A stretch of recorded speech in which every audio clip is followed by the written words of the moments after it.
Welcome to the Lowe Post podcast. It's Friday morning in Los Angeles. The playoffs are in full swing. Everybody is getting hit in the groin in every series. All sorts of stuff is happening. The Warriors are back. Nick Nurse is out. The Sixers are a win away. The Clippers don't have Kawhi Leonard all of a sudden, which is just a devastating blow. The Suns are up 2-1. There is a lot happening. Kirk Goldsberry, how are you? I'm great. I love this time of year, Zach, and I hope I can help your audience understand what's happening in these first few playoff games with a little detailed groin analytics. So I brought some stuff. I know we'll get to it later, but it's great to see you. This is the best time of year. Let's not forget it. It's a lot. It's a lot. The first round is a lot because I watch every game, start to garbage time. Every game I'm taking notes. I got a lot going on, but you know what? That's the fun of it. And you just never, the thing about it is you just never know. You never know the plot twists that are going to come. Right as soon as you think, here comes a simple, basic Sixers sweep, Joel Embiid kicks Nick Claxton in the nether regions or the border of the nether regions, which may be an important distinction that it didn't quite get the regions. It got the surrounding regions. And then James Harden with a little flickety flick, and he's out of the game. And, you know, you want to punt. You think like a, Bucks Heat, that's going to be a walkover. Giannis goes, sir, you never know. Let's talk about the Warriors, who without Draymond Green, there's nothing I like more in sports, Kirk, than an old lion refusing to go gently into that good night. And the Warriors without their lion, their roaring lion, the guy who roars the most anyway, just came out in an absolute frenzy in game 3 at home, defended and rebounded with a ferocity that they had not been doing so far in the series, with a relatively comfortable win over the Sacramento Kings to go within 2-1, keep it on track for home court. And all of a sudden, this is what happens in these playoffs. The home team wins the first 2 games, and people trick themselves into thinking, "Oh my God, it's horrible. This series is over." And it's like, no, if the lower seeded team wins game 3, all of a sudden it's like, what did you see from Golden State last night that might carry over? Obviously, game 4 will be different. Draymond will be back. Yeah, the same thing. By the way, I think you're gonna love that Isaiah not shaking hands moment, which is probably the seminal NBA moment of an old guard team not accepting defeat. I have said before on this podcast that against my better human judgment, I understand what rudeness and impoliteness is.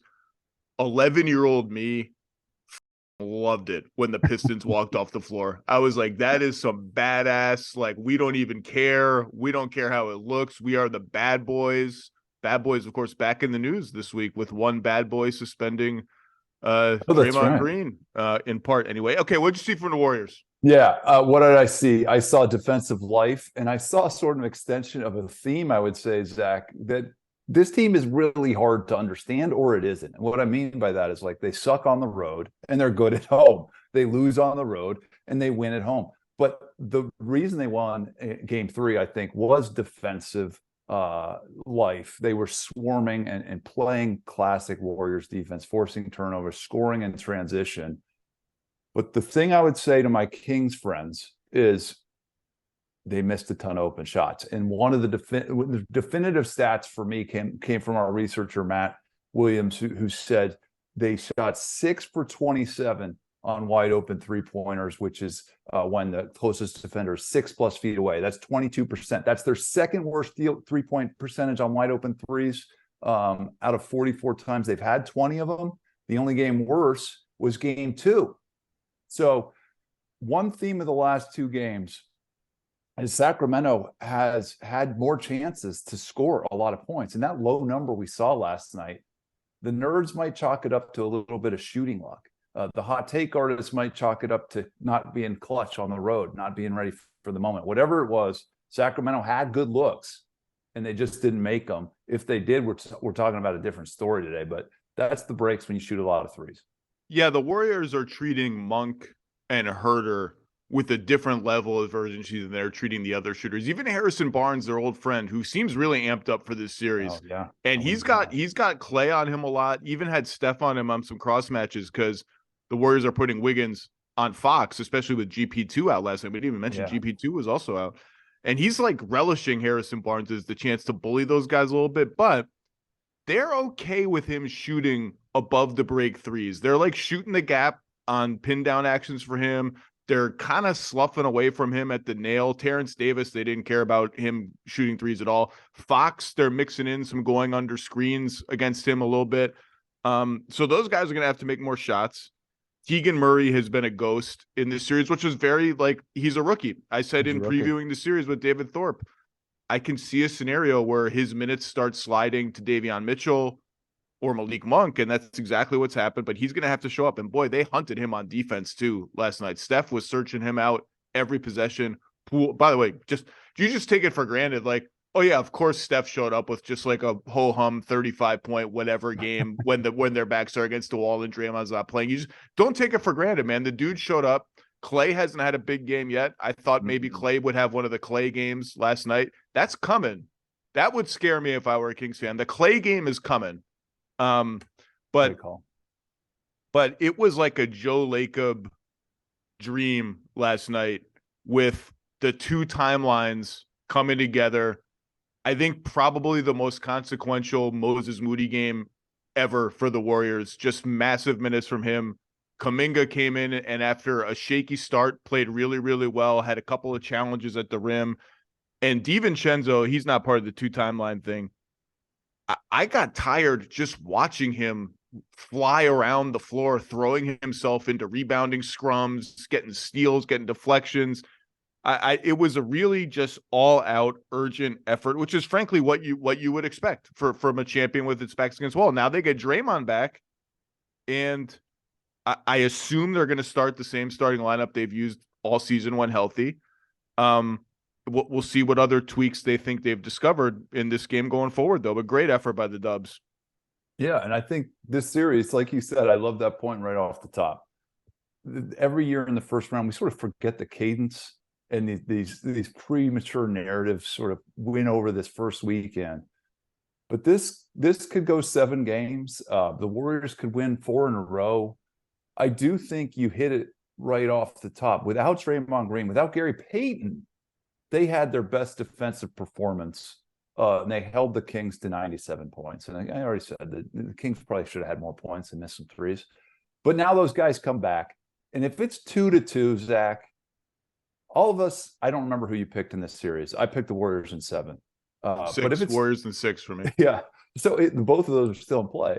But if it's 2-2, like I'll put my hand up. I thought my prediction looked like trash 36 hours ago. I was like, I can't believe I did this.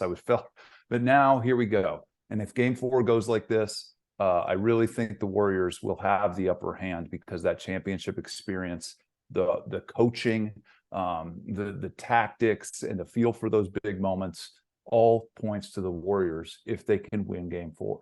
I thought Steve Kerr and his staff coached a really good game last night. I thought, when the Warriors get stressed out, they tend to lean more into Steph Curry pick and rolls. Just spam that.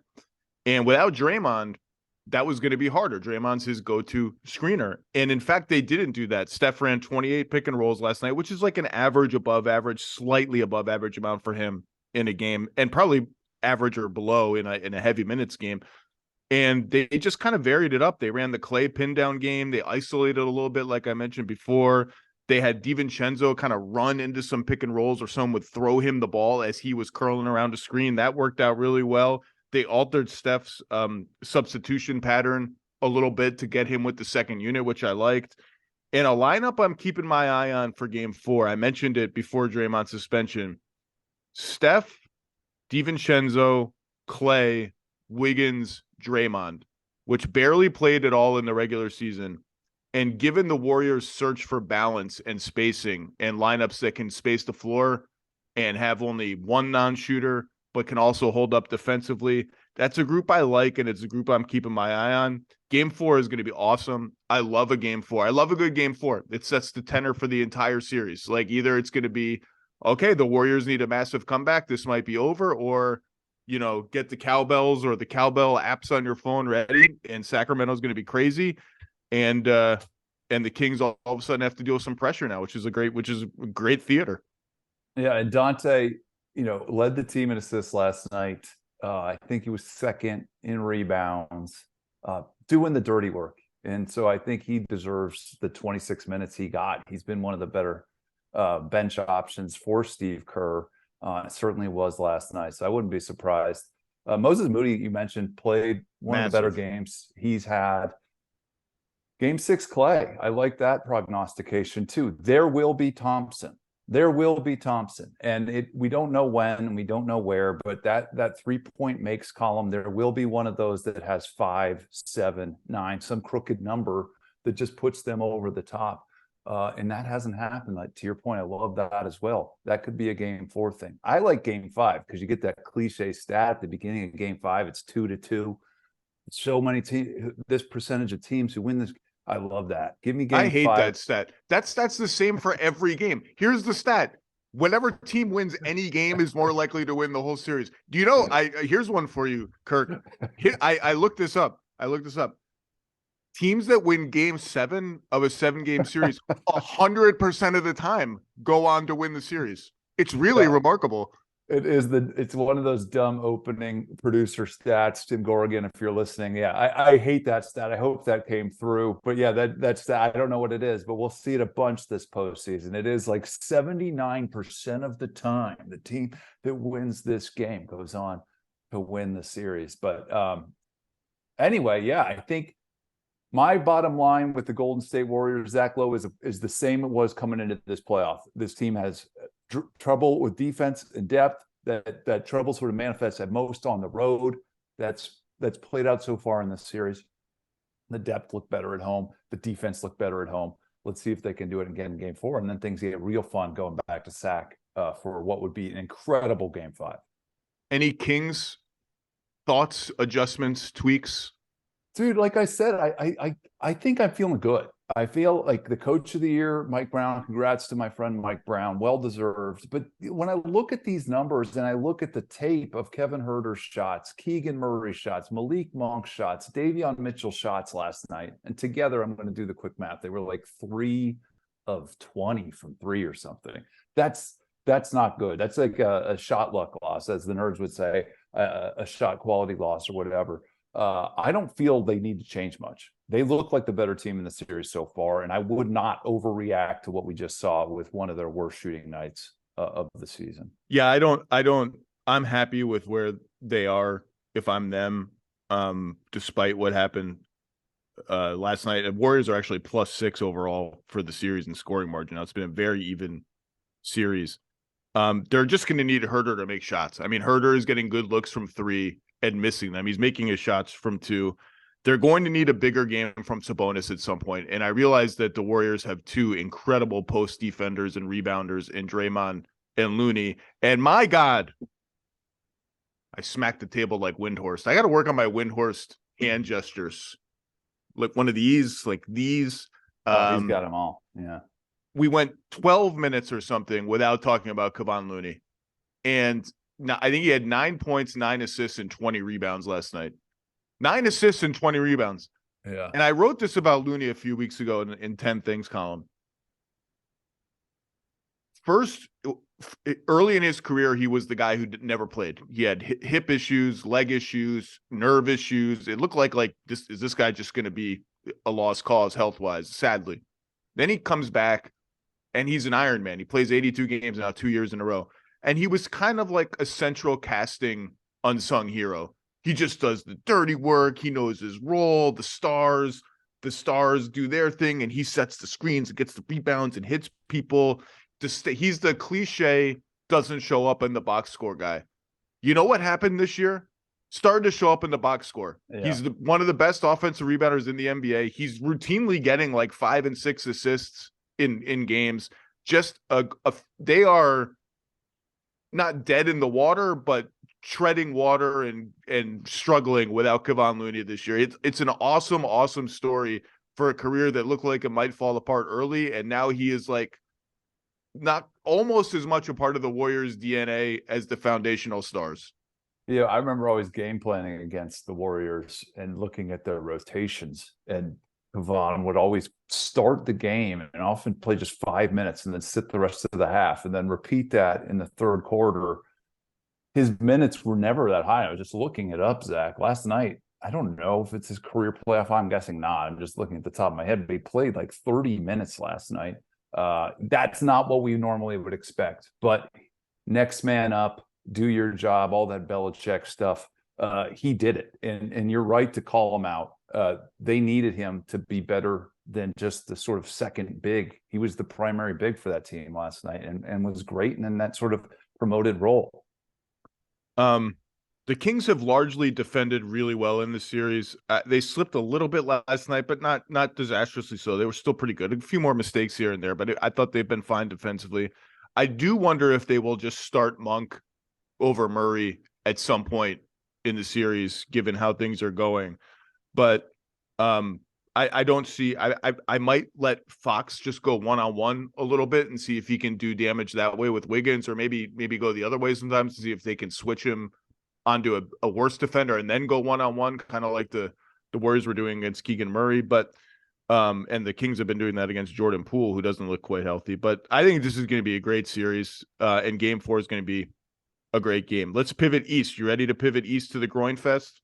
Groinalytics. The Philadelphia 76ers up 3-0 over the Brooklyn Nets, so we can pretty much write this one off. No one has ever done this comeback before, obviously. And Tyrese Maxey carried him over the finish line last night with one massive shot after another. And Joel Embiid, who limped and hit the floor 9 times in the game, sealed it with a fantastic sprinting block on Spencer Dinwiddie. Embiid's defense this entire series has been impenetrable. I mean, he has the Nets completely freaked out. Anytime any of them get below the foul line, they don't know what to do. He's there. He's controlling the whole painted area. However, the story of the game is the respective groinings. Joel Embiid with Nick Claxton stepping over him. And look, people know the step over is a thing. Yeah. When players do it, they know what they are doing. They know it's a taunt. They know it's considered by some players emasculating.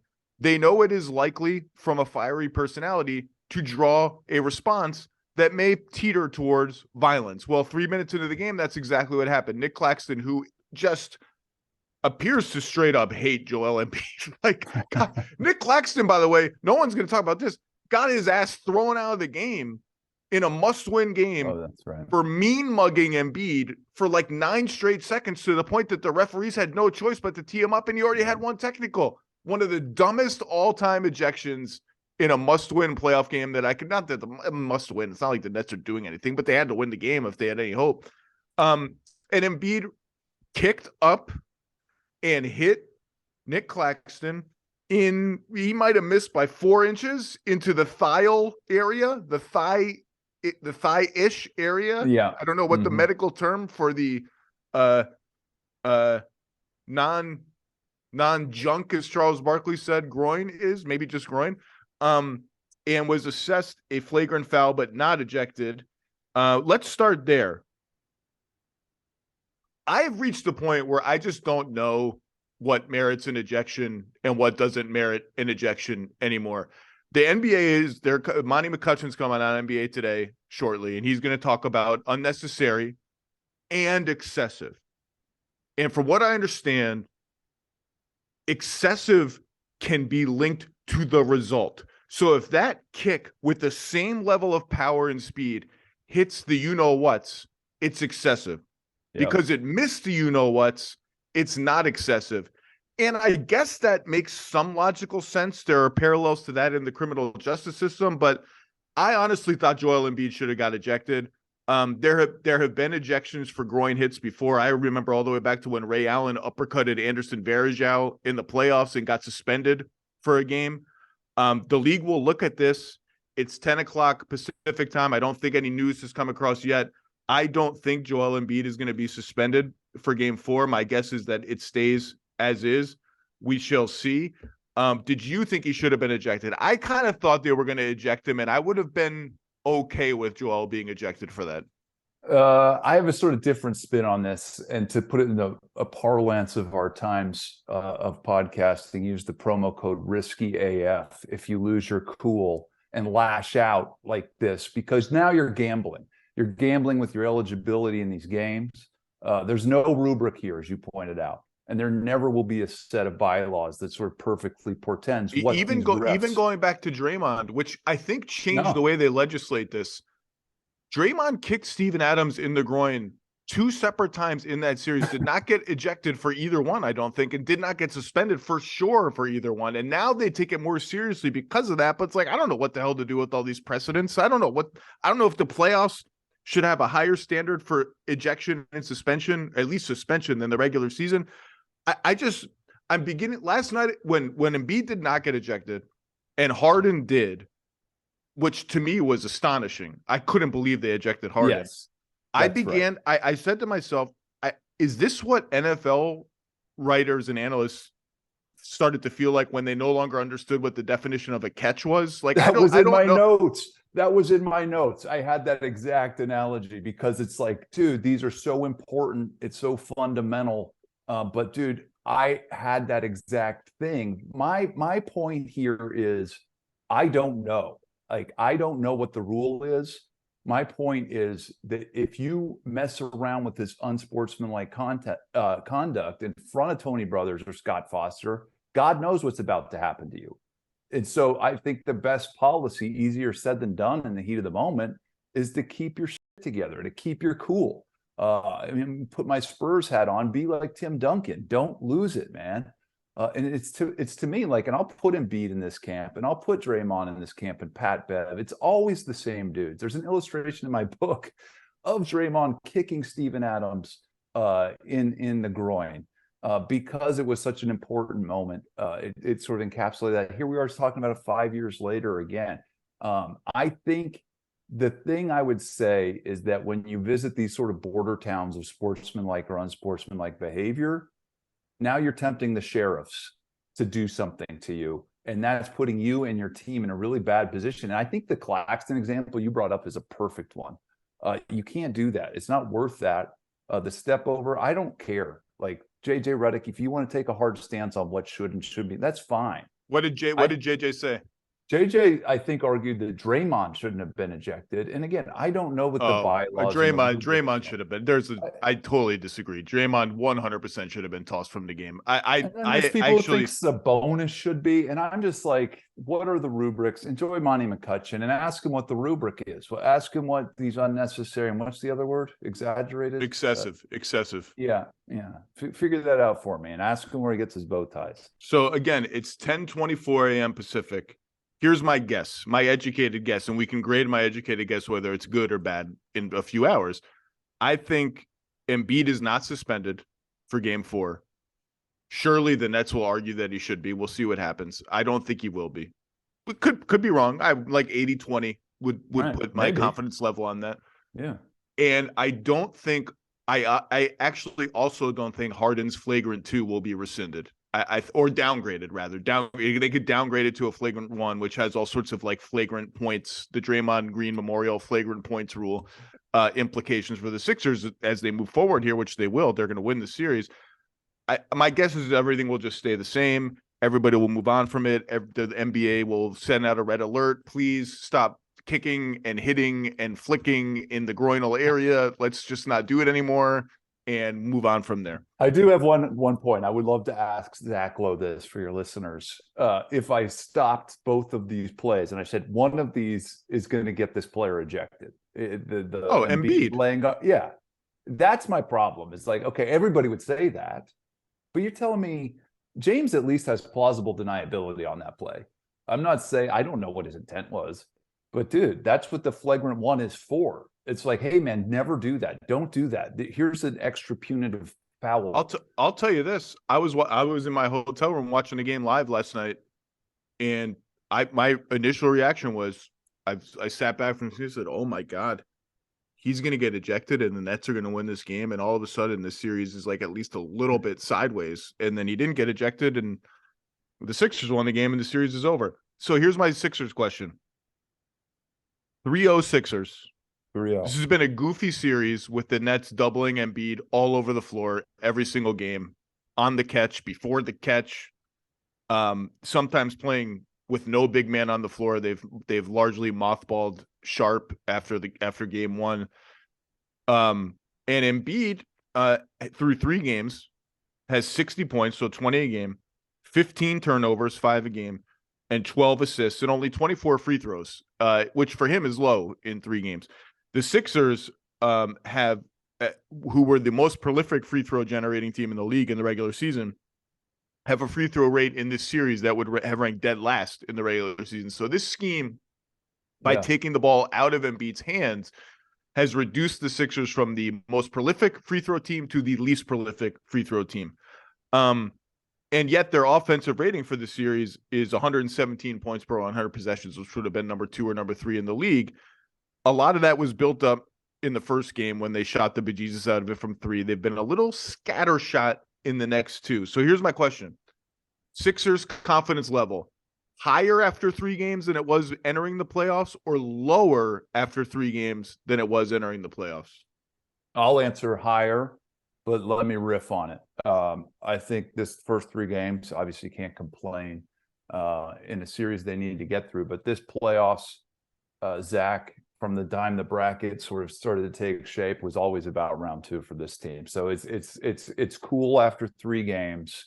I love what I've seen from Maxey. In general, what makes me excited about Philly going into round 2, assuming they get there, is what's coming around the edges of the Harden and Embiid industrial complex. Obviously, Maxey was the best player in crunch time last night. Tobias Harris is one of the best 4th options in these playoffs. PJ Tucker looks mean and relevant again. And then I think, well, it would be nice if PJ Tucker would shoot. He had 1 good shooting game in the series he's last a rebounder. night, but he's an incredible rebounder for a team that is a bad rebounding team and really needs that from him. And they last should night, last night he looked like he didn't even want to shoot. Like he stopped even looking at the basket. Yeah, and I'll come back to that. I think the deep cut, the Lowe Post kind of take here is that the Melton and McDaniels minutes, there's not a lot of teams that have that right now. We're going to talk about some of them that don't. We already talked about the Warriors. Like these dudes, McDaniels has been a nice pickup. 2 second-rounders, they look like gems. My main point with the Sixers, what I've seen here in round 1, Zach, is the depth looks pretty good. Now, here's the negative thing. Let me throw this out there. I think, like you said, the Nets game plan is working. Imagine it in better hands. Imagine our friends Joe Mazzulla and Ben Sullivan watching this and be like, oh, I see this. But now the defensive personnel is a little bit better. Now the offensive personnel is a little bit better. I think they've taken Joel Embiid, the scoring champ, and he shot 11 times in game 2, 13 times in game 3. I believe James Harden is 3 free throws for the series. I think there's a blueprint here that if I'm, again, my opponent in round 2 that has a better cachet of offensive and defensive weapons, I'd be really interested in knowing what the Celtics are thinking when they're watching this series play out. Well, the Celtics have to get by the Hawks first, Kirk. Okay, dude, you killed Trae Young, and when you go Colin Coward, that's what I call it when you do solo. It's great, and it's great. I mean, you should do it more. That was really good. Show up tonight, Hawks. Okay, show up tonight. You got 90 minutes. The stage is yours. There's no games on for the first 90 minutes of you got a half of basketball to show the world. It's probably on. Is it on NBA TV? The Hawks are like the NBA TV. The kings of the NBA TV playoff series. Sixers. My own answer to my question is I'm probably like 8% less confident than I was going into the series. And there's only one reason why. James Harden is 7 of 21 on 2s and has 3 free throws. And until just before the flicking last night, could not get by anybody one-on-one. And even when he did, he was missing. He missed like a wide open layup going right in the first half of the game. But before he went out, he had a couple blow-bys against Dorian Finney-Smith, and he finished. And I was like, where has this guy been? This is the guy I need to see. That's my only reason for concern. I've seen a lot of the blueprint thing is really interesting because, yes, the whole league is watching this and thinking, is this a way we can beat the Sixers? I actually, and I've seen a lot of commentary about how after they shot the hell out of it in game one, their half court offense has been subpar by the numbers. By the numbers, it has been. Okay. But here are the numbers that I actually care about. Even if you just isolate games 2 and 3, so throw out game one where they shot like they made like 23s or something. With Embiid on the floor, and that's what we're talking about. That's the crux of the game plan. With Embiid on the floor, they are plus 12 per 100 possessions in those two games with an offensive rating of 113 points per 100 possessions, which is good enough. That's about probably average in the regular season. It's not great, but I've watched the games and I've thought the Sixers are doing what they should do against this scheme. Embiid is getting the ball out of his hands super early, and they're finding open shooters, and Maxey in particular, and Melton too, is driving the double team rotations. You don't have to shoot threes. The defense is scrambling. If you're fast like those guys, catch it, go get in the lane, and either get a layup, a floater, or kick to the next guy. I think the Sixers have been good enough out of double teams. The non-Embiid minutes offensively in those two games have been a disaster. Their offensive ratings like 84 points per 100 possessions. That's just life without Embiid and with Harden not making any twos. I think you are betting on an Embiid frustration factor by taking the ball out of his hands like that. Yeah. You're betting against the supporting cast making shots, which is fine. Like, I think this is a blueprint you can use.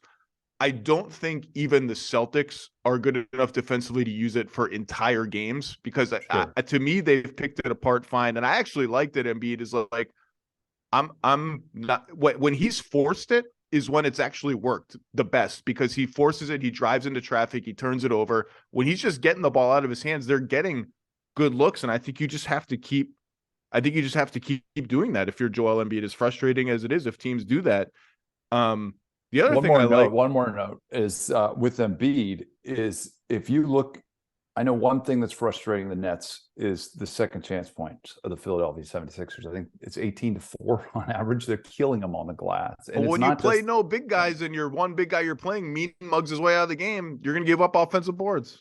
And Tobias deserves some credit, and B-Ball Paul and PJ Tucker. We talked about it already, but I think your headline. I don't want to move on without talking about it. James Harden inside the arc is less dangerous than ever.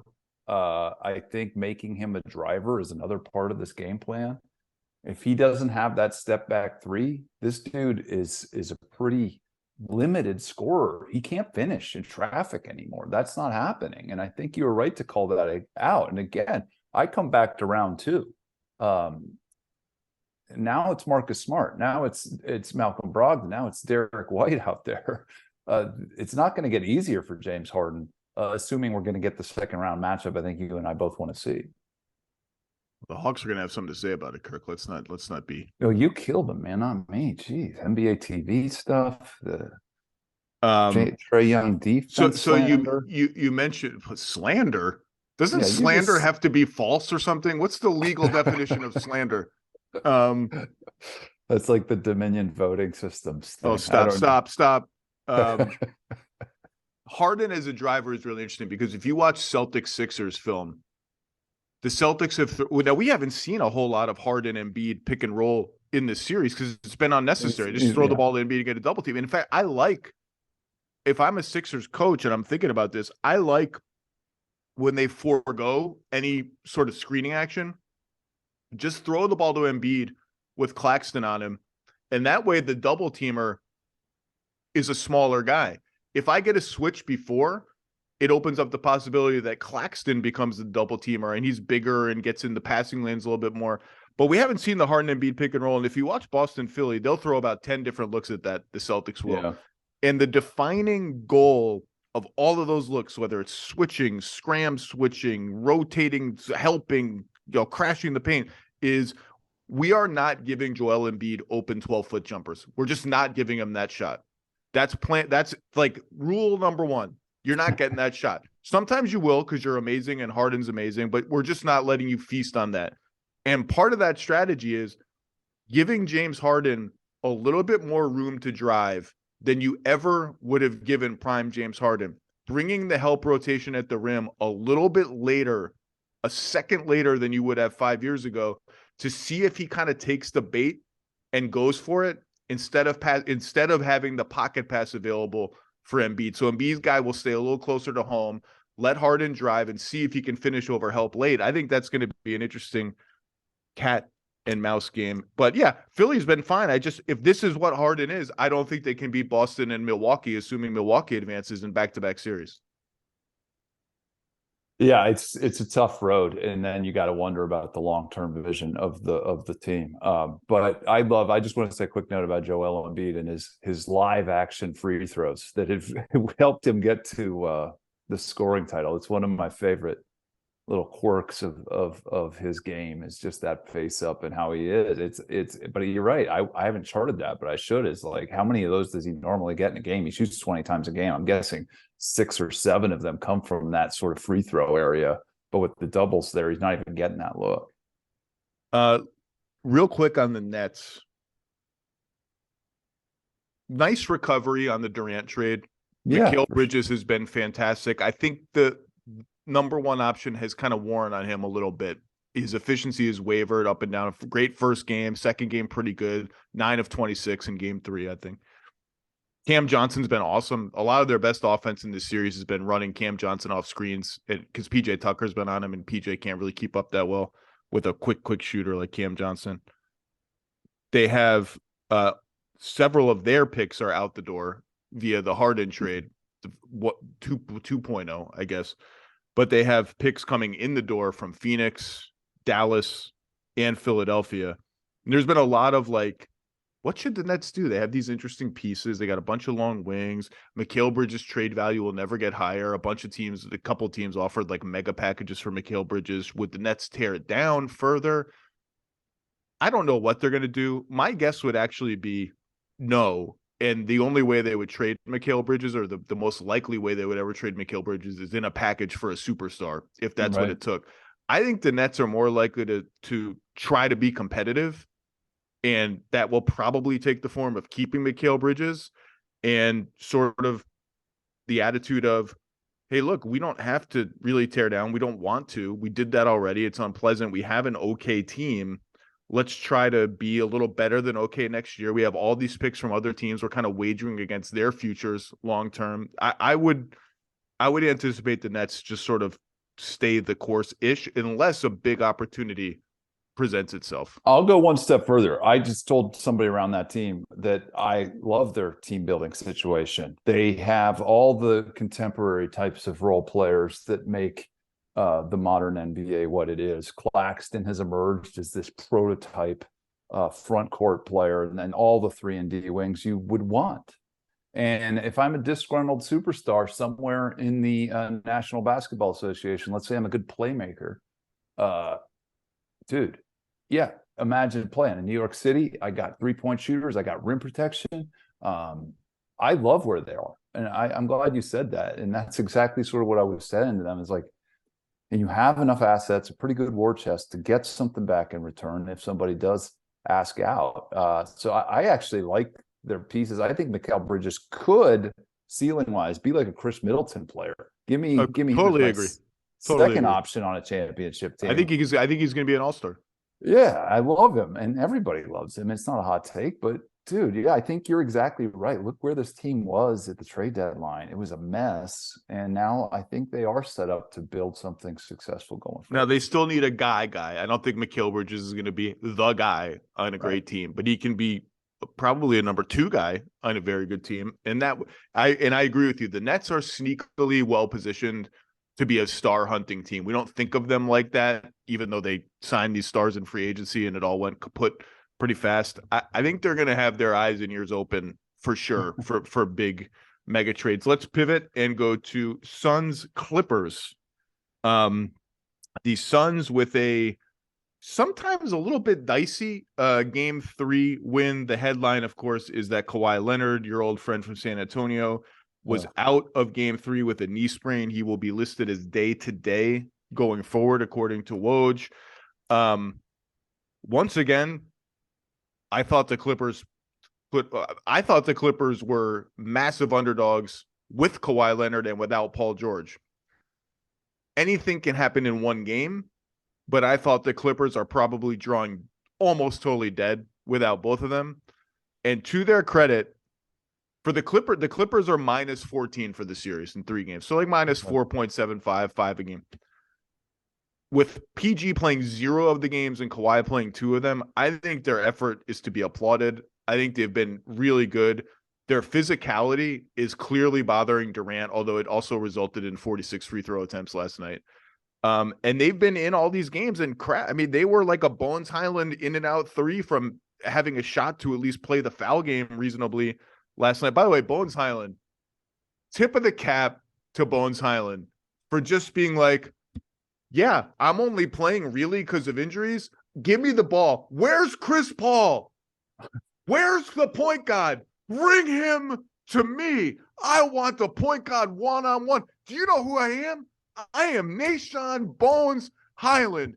You're 37. Get over here and guard me. And Chris Paul, God bless him, stood his ass up 2 times in a row and let him hear about it. What great theater, Bones Highland. Thank you for the entertainment.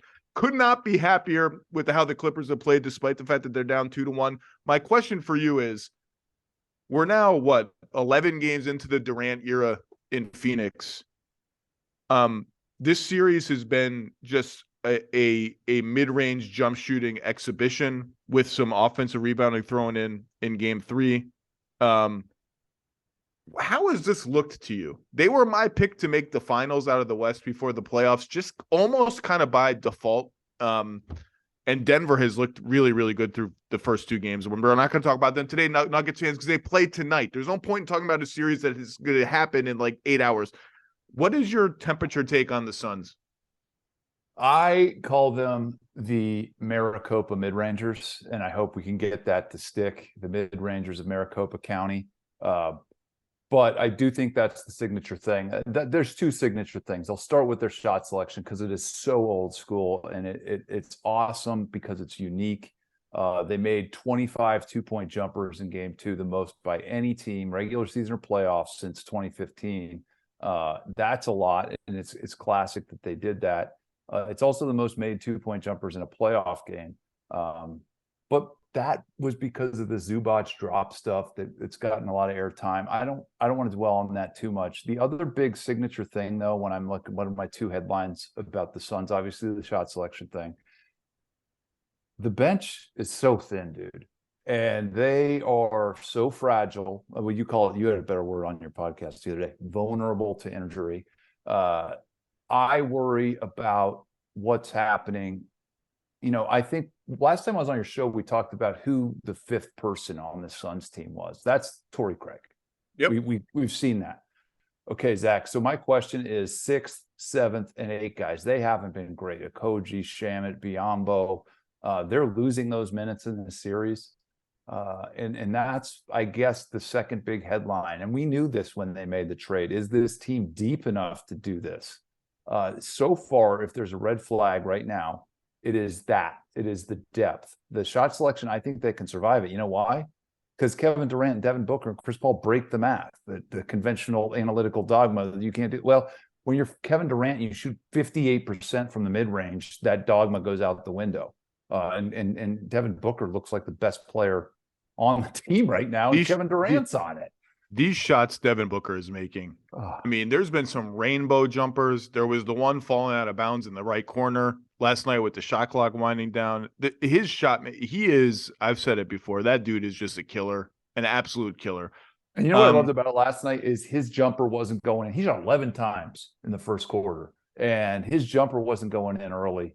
And the dude, to your point, you know what? I'm just going to go to the rack. I'm just going to go to the rack, and I'll beat him there. And he got his rhythm going there. And the next thing you know, he has another 40-something point night. But he looks like the best scorer in the series. And again, Kevin Durant's his teammate. Damian Lee was interesting last night because someone is going to earn the semi-permanent trust of Monty Williams, and nobody has. Okogie might be the closest of those guys other than Craig. Damian Lee can shoot. At least I know Damian Lee can shoot, and he tries on defense. He's given up on Terrence Ross. He's given up on TJ Warren for now. they could really use campaign back. I mean, that's how dire this is. Although Yeah. Booker playing backup point guard is totally fine. I don't know what to make of Phoenix because on the one hand, they keep winning. They're 10-1 with Durant. It's a good stat. Their offensive rating for this series is 120, which would have been number one in the league. Their big four, which is the 3 stars and Ayton, is plus 23 in 78 minutes in this series and has been utterly dominant by the numbers whenever they're on the floor. And yet,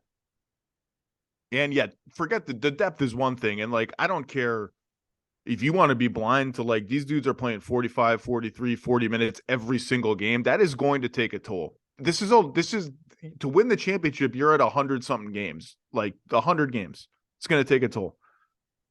Well, if you play all 82, which nobody does. Not these teams. Whatever. You're at a lot of games. And like somebody like Durant's 34 and Paul's 37, right, and he gets injured in the playoffs every year. The minutes matter.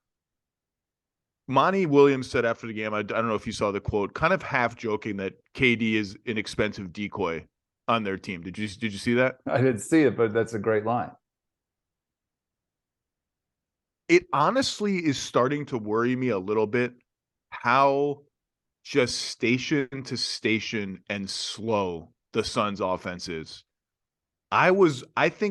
My whole thing with Durant is he's the most fittable, malleable superstar in the history of the league. And being a decoy, quote unquote, is part of that.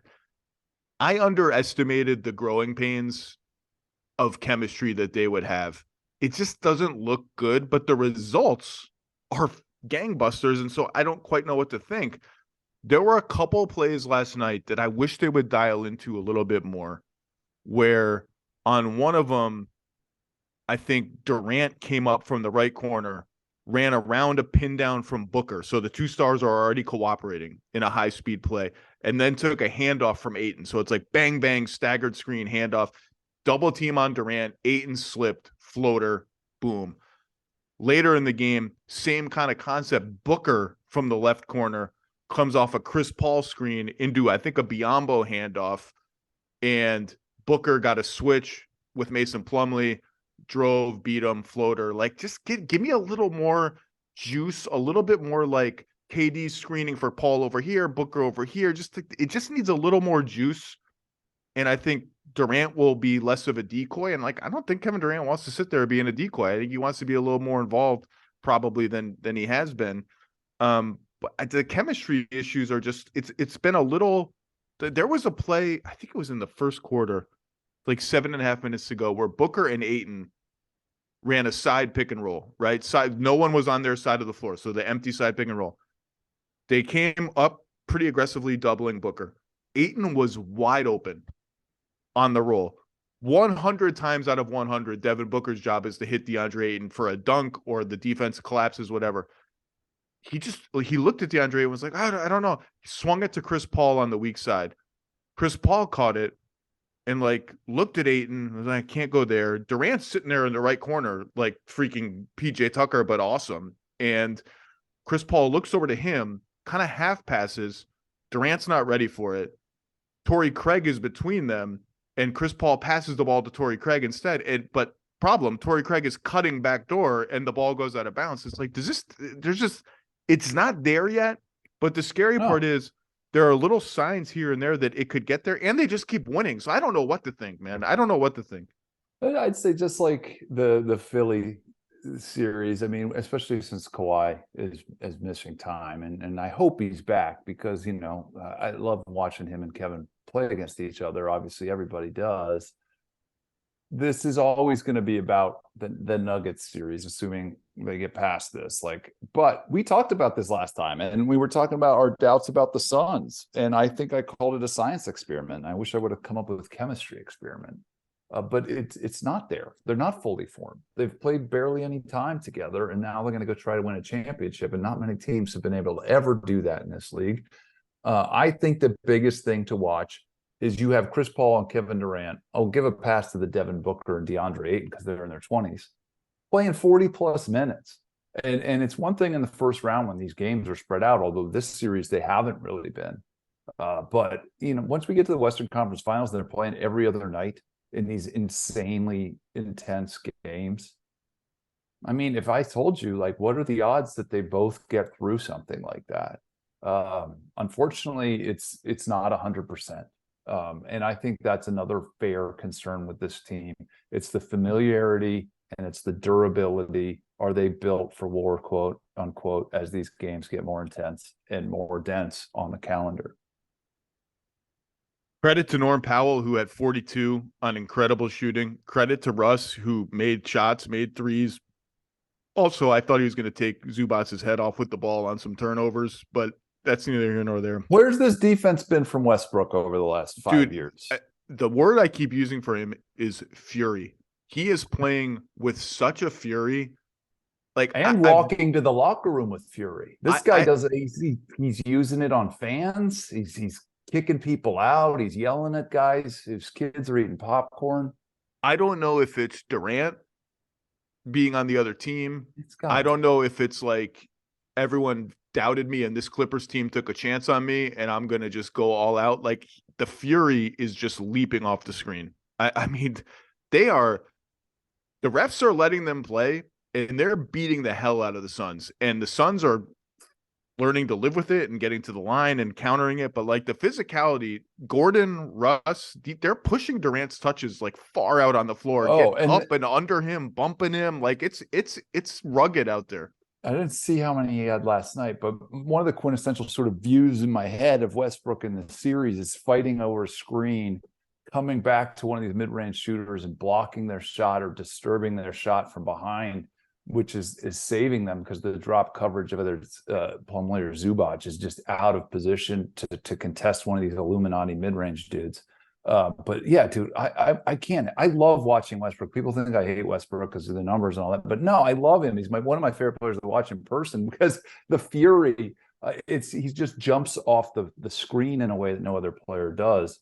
And Norman Powell, we have to say, like, geez, did they just waste the great Norman Powell performance? I mean, this dude was on fire too. And the Clippers, I would say, it's just sad, Zach, because when you look at it is what it is, but it seems like it's just the same old soup, just reheated.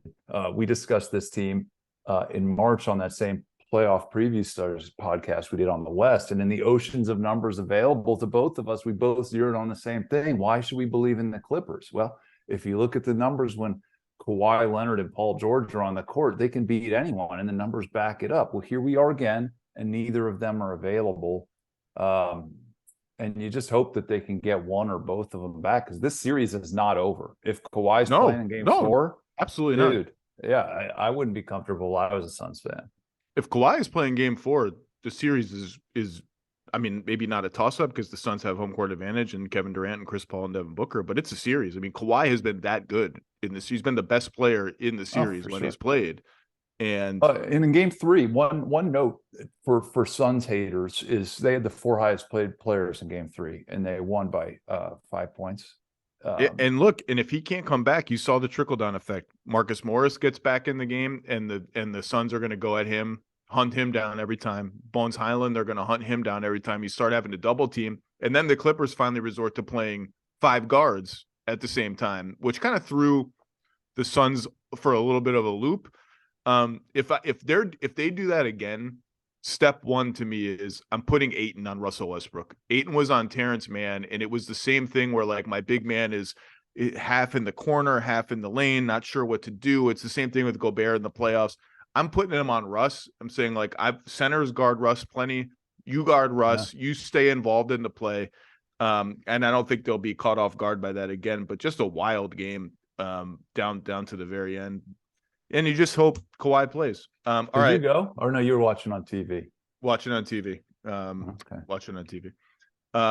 Lakers-Grizzlies resumes tomorrow at the crypto.com blah blah in LA. It's 1-1 after the Grizzlies, without John Morant, without Steven Adams, without Brandon Clark, and with big body David Roddy and Xavier Tillman, won game 2. I thought it was like an incredibly disappointing effort from the Lakers. I thought their offense was just and credit to the Grizzlies, obviously, for their defense, but I thought the Lakers were totally unfocused. LeBron was just not in predatory mode. Like you can't LeBron letting Luke Kennard be on the floor is not really something I expected. They didn't attack those matchups. Similar to like when the Sixers fell apart in the third quarter against Brooklyn last night. It was like because Embiid wasn't touching the ball. Like, what are you doing? Just give Embiid the ball. It's like I just didn't think they had enough juice or urgency on offense, and the Grizzlies made them pay. And now we come back to the crypt, and maybe Morant plays, maybe he doesn't. But the Lakers in game one, all the talk was, oh my God, is this a finals team? And then they can't win game two without Morant. And it reminds you that, yeah, the team's been very good since the trade deadline. They were also just kind of an okay team all year. What are you looking for in game three? Anthony Davis. You can't lose to Xavier Tillman on the glass, on the box score, on effort. He's got to be better. I mean, he made 29% of his shots. It's one of his worst playoff shooting performances ever in a game that he was probably not facing one of the best front courts and opponents that he's played in, and he's won a championship. I think, yeah, the LeBron era is, and I'm not the first person to say this. This is more about Anthony Davis, especially in a series with Jaren Jackson. You gotta show up on both ends of the court, and forget Jaren Jackson. He couldn't even outplay Xavier Tillman. Well, defensively, he's showed up every second of every game. AD's been sensational. Yeah, the shot blocking has been his best feature. I think he's had at least 5 blocks in both games. But dude, it's the same passive stuff. Like, I know you have guard skills, but you have like the second best sort of scoring package in the paint besides maybe Giannis of any physical big we've got. And that's what I want to see him do more. Get to the free throw line. He shot 4 free throws in that game. And again, Jaren Jackson is the walking personal foul, and it's tactically not so far. No, like that's a big deal. And that was one of my things in my little preview for this series too, Zach, was like, if without Steven Adams, without Brandon Clark, Jaren Jackson's fouls are always important, but they're extra important in this series. And you nailed it. He hasn't been in foul problem. Dillon Brooks did get in foul trouble in game 2, and they survived it. They just finagled away, like more Kennard, more Rodney. Who's poking the bear better? You brought this up earlier. I'll ask you for your listeners. You mentioned Bones Highland sort of picking on the old school Hall of Famer Chris Paul, and now we got Dillon Brooks picking on LeBron James. Is one of those superior in your mind? Who's trolling better from that? Dillon Brooks, and it's not close. Dillon Brooks has figured it all out. We led our television show on ESPN yesterday with Dillon Brooks. And Dillon Brooks is a nice player, but like this happens regularly when the first 15 minutes of any national NBA show, it's Dillon Brooks wearing sunglasses indoors, wearing a shirt that's unbuttoned, Richard Jefferson style, down right to the middle, just saying stuff like he's old. Yeah, LeBron's old, man. Like, we know he's not the same as he was in Cleveland and Miami. You got to say that out loud? God bless you, Dillon Brooks. So he's figured it out. And he, you know what?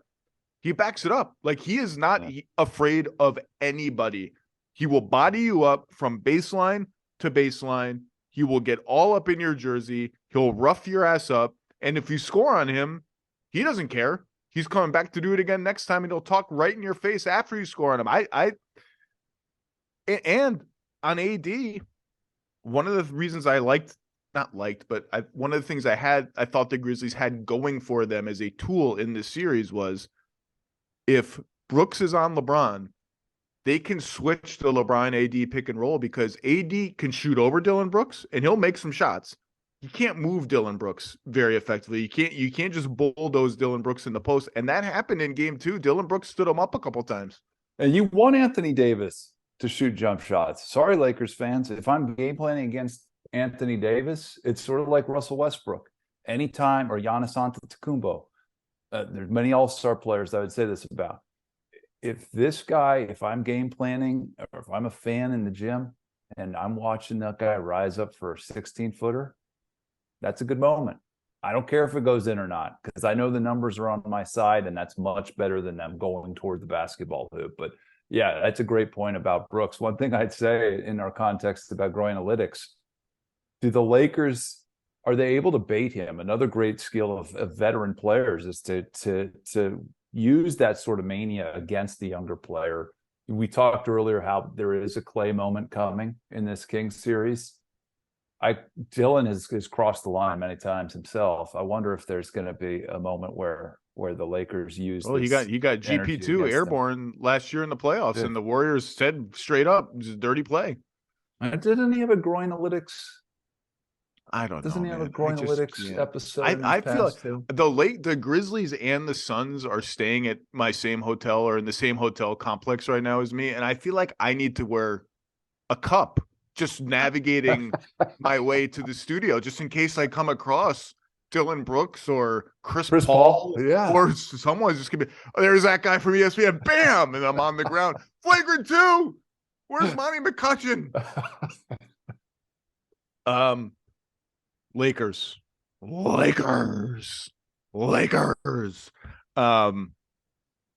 I was just so disappointed with how blah their effort was in game 2. As far as Anthony Davis, yes, he needs to score more. Here's the reality. With Anthony Davis on the floor through 2 games, they're plus 23, plus 15 points per 100 possessions. With Anthony Davis off the floor, they're minus 17 and getting killed on both ends of the floor. And those are little minutes that I'm just interested to see how they handle, because they're for most of the first 2 games, they've just played LeBron at center or Hachimura at center, super small lineups, whatever one you prefer as the quote-unquote center. And you can see the Grizzlies like, all right, we'll just kind of match up Hunt, and then we'll drive to the rim because we don't think you have any rim protection. And they've scored pretty well in those minutes. And in game 2, they tried Vanderbilt at center instead of just, they had LeBron, Hachimura, and Vanderbilt all out there together. I don't feel like it's a great adjustment, but I do wonder if Wenyen Gabriel or even Mo Bamba might make like a cameo appearance in some of these minutes. But because those minutes have been a problem for the Lakers. I was just, how many minutes has AD been off? That was a huge number you just cited. It's only 20 something. I think he's played 75 minutes in 2 games or something like that. Yeah, and they getting absolutely torched. Yeah, so that's a good point. I think I agree. Like, he defensively has been there, and their offensive rating is terrible in those 22 minutes too. But yeah, I guess that's one of the weaknesses of this Lakers team is the backup big spot, because they don't really have a good option. And the backup point guard for Memphis is quite good, Tyus Jones. We all know that. The backup to the backup is always the issue, and that was Desmond Bane. And Point Bane managed pretty well in game 2. The Lakers started blitzing him more as the game went on and saying, okay, Xavier Tillman beat us. Jaren Jackson beat us as a playmaker. Whoever will funnel shots to Santi Aldama, who looks a little overwhelmed by the moment, and Big Body Roddy and Dillon Brooks especially were daring you to shoot. What did you pick in this series? Grizz in 7. Grizz in 7. Didn't feel great about it after game 1, obviously, with Ja getting hurt and all that. And I didn't feel great about it to begin with. I said if they had just one of Adams and Clark, I probably would have even gone maybe Grizzlies in 6. But the Lakers are really good.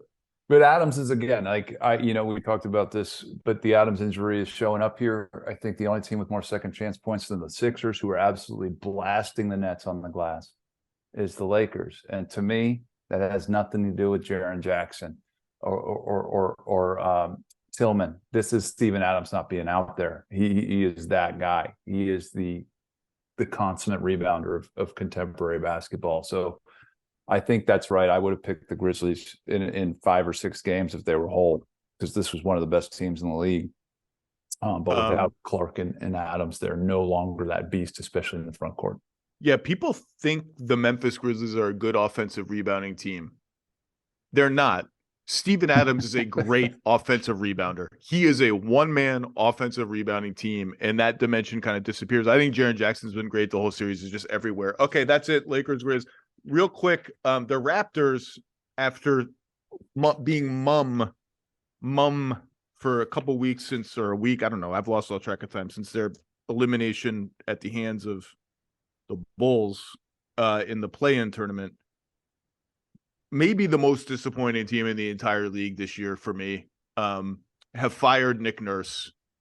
And you got to, I don't want to say it takes cojones, as Tim McMahon would say, for Masai Ujiri to do that, because I think, I think Nick Nurse is likely to get hired in this hiring cycle, and there's probably a degree of amicability in this split. I mean, I've never seen a coach do what Nick Nurse did in the middle of a high stakes part of the season and basically announce to the world, I might leave.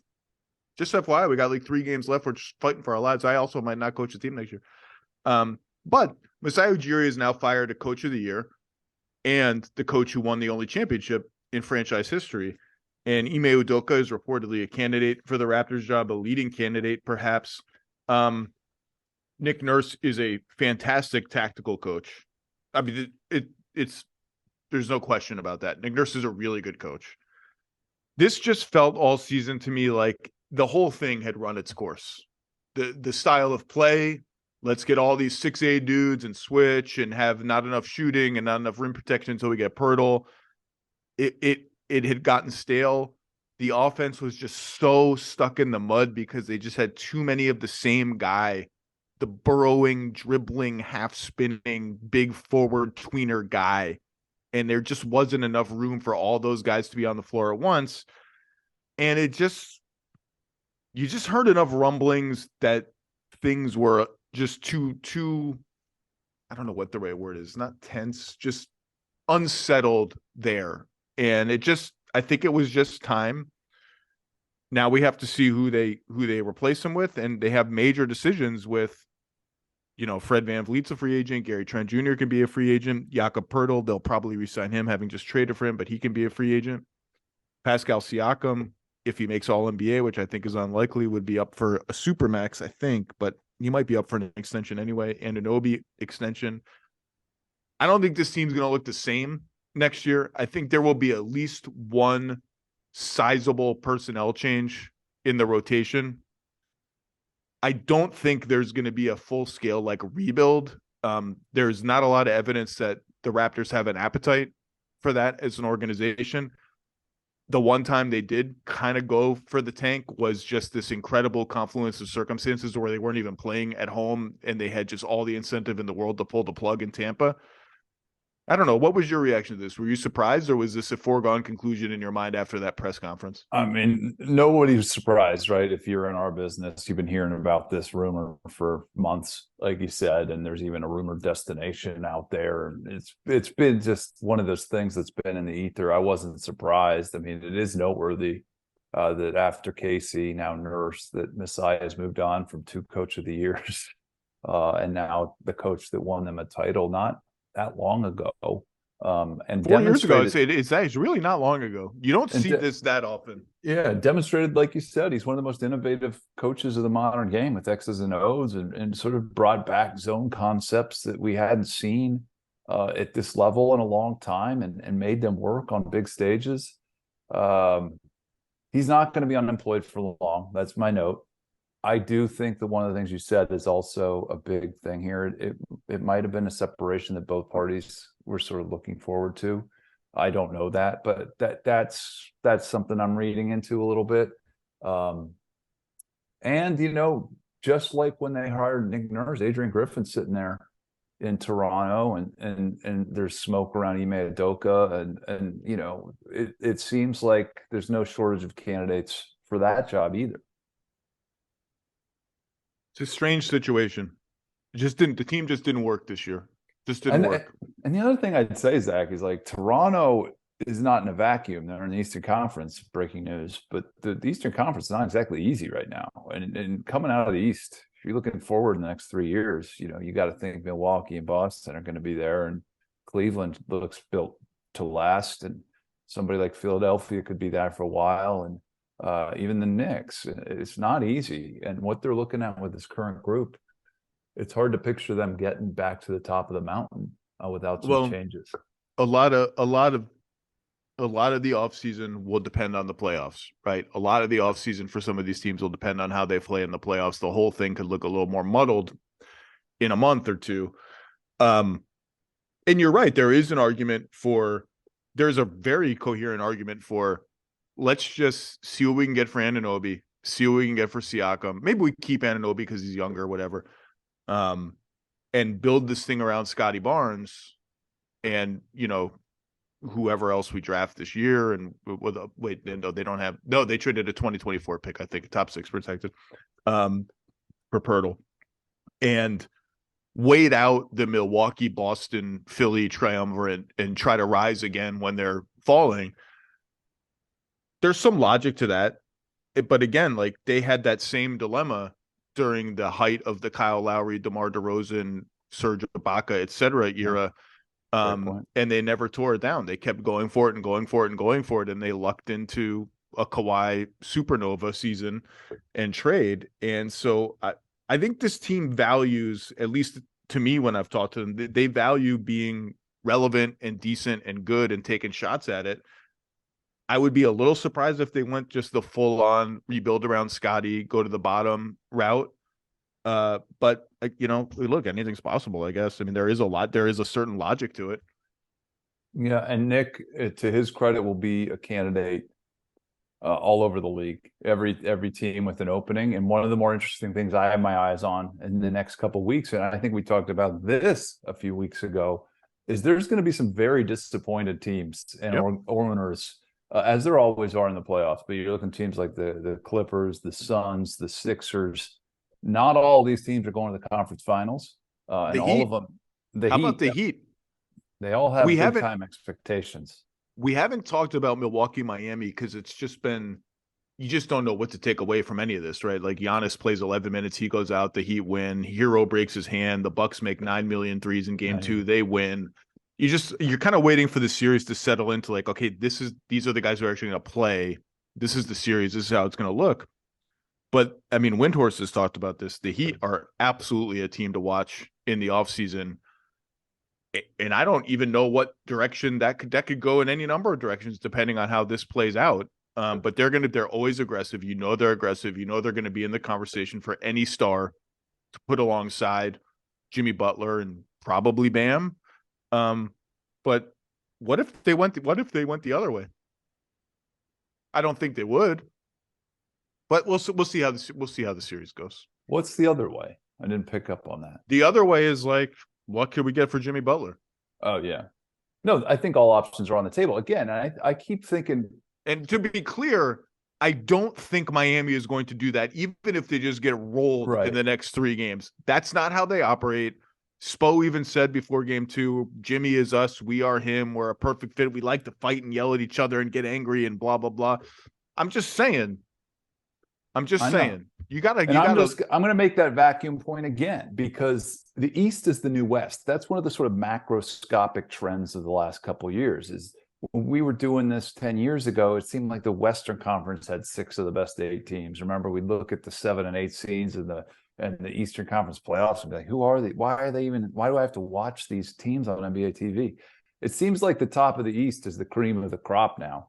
And from a team building perspective, that's Miami, Toronto, same point. You got to get past these dudes now. This built to last Celtics group, this built to last Bucks group. Again, I don't need to go over the Sixers, all this. Miami currently doesn't look like one of those teams. All right, well, we'll see what happens with them over the weekend. I wish Tyler Hero were healthy. I wish Giannis were healthy. I wish we could actually just see the series. That feels like just such a whatever is going on there series. Kirk Goldsberry, thank you for joining us on the Lowe Post podcast. Enjoy another weekend frenzy of postseason NBA basketball. And before you know it, we'll be in the second round and we'll have some heavyweight clashes to talk about. Thank you, sir. Anytime, my dude.